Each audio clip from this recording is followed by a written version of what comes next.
Crime ಕಾರ್ನರ್ಗೆ ಸ್ವಾಗತ. ನಾನು ಉಮರ್ ಫಾರೂಕ್. ಸಿನಿಮಾ ಸ್ಟೈಲ್ನಲ್ಲಿ ಬಿಯರ್ ಬಾಟಲ್ಲು ಚಾಕುನಿಂದ ಒಬ್ಬ ಯುವಕನ ಮೇಲೆ ಮಾರಣಾಂತಿಕ ಹಲ್ಲೆ ನಡೆಸಿದ ಘಟನೆ ಗದಗ್ ನಗರದ ಮುಳುಗುಂದ್ ನಾಕಾ ಬಳಿಯ ದುರ್ಗಾ ಬಾರ್ ಬಳಿ ನಡೆದಿದೆ. ಮುಷ್ತಾಕು, ಅಭಿಷೇಕ್, ಸಾಯಿಲ್ ಹೆಸರಿನ ಯುವಕರು ಅರುಣ್ ಕೊಟ್ನೆಕಲ್ ಅನ್ನೋ ಯುವಕನಿಗೆ ಬರ್ಬರವಾಗಿ ಹೊಡೆದಿದ್ದಾರೆ. ಇದರಿಂದಾಗಿ ತೀವ್ರ ರಕ್ತಸ್ರಾವ ಆಗಿ ಅರುಣ್ ಗಾಯಗೊಂಡಿದ್ದಾನೆ ಅನ್ನೋ ಮಾಹಿತಿ ಇದೆ. ಈ ಸ್ಟೋರಿ ಬಗ್ಗೆ ನೋಡೋಣ. ಆದ್ರೆ ಅದಕ್ಕೂ ಮೊದಲು ನೀವಿನ್ನೂ ನಮ್ಮ ಚಾನಲ್ ಅನ್ನು ಸಬ್ಸ್ಕ್ರೈಬ್ ಮಾಡಿಲ್ಲ ಅಂದ್ರೆ ದಯವಿಟ್ಟು ಸಬ್ಸ್ಕ್ರೈಬ್ ಮಾಡ್ಕೊಳ್ಳಿ. ಹಾಗೆ ಈ ವಿಡಿಯೋವನ್ನ ಕೊನೆ ತನಕ ಮಿಸ್ ಮಾಡದೆ ನೋಡಿ.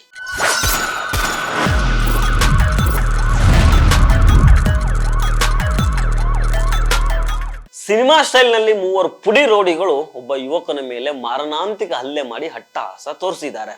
10 ಜನ ಇದ್ರೂ ಅವರ ಎದುರಲ್ಲೇ ತಲ್ವಾರು, ಚಾಕು, ಬಿಯರ್ ಬಾಟಲ್ ನಿಂದ ಮಾರಣಾಂತಿಕ ಹಲ್ಲೆ ಮಾಡಲಾಗಿದೆ. ಘಟನೆಯ ಭಯಾನಕ ದೃಶ್ಯಗಳನ್ನ ಅಲ್ಲಿನ ಸ್ಥಳೀಯರ ಮೊಬೈಲ್ ನಲ್ಲಿ ಸೆರೆ ಹಿಡಿಯಲಾಗಿದೆ. ಹಳೆ ದ್ವೇಷದ ಹಿನ್ನೆಲೆಯಲ್ಲಿ ಈ ಅಟ್ಯಾಕ್ ನಡೆದಿದೆ ಅಂತ ಹೇಳಲಾಗ್ತಾ ಇದೆ.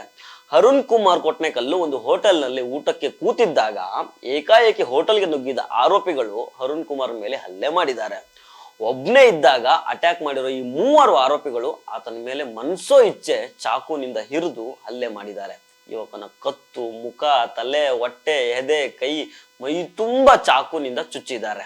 ರಕ್ತದ ಮಡುವಿನಲ್ಲಿ ಬಿದ್ದು ಒದ್ದಾಡ್ತಾ ಇದ್ದ ಅರುಣ್ ಕುಮಾರ್ ನನ್ನ ಸ್ಥಳೀಯರು ಆಸ್ಪತ್ರೆಗೆ ಸೇರಿಸಿದ್ದಾರೆ. ಅಭಿಷೇಕ್, ಸಾಯಿಲ್ ಹಾಗೂ ಮುಸ್ತಾಕ್ ಎಂಬ ಕಿಡಿಗೇಡಿಗಳು ಅರುಣ್ ಮೇಲೆ ಹಲ್ಲೆ ಮಾಡಿದ್ದಾರೆ ಅಂತ ಆರೋಪ ಮಾಡಲಾಗಿದೆ. ಸದ್ಯ ಆರೋಪಿಗಳು ಓಡಿ ಹೋಗಿ ತಲೆ ಮರೆಸ್ಕೊಂಡಿದ್ದಾರೆ.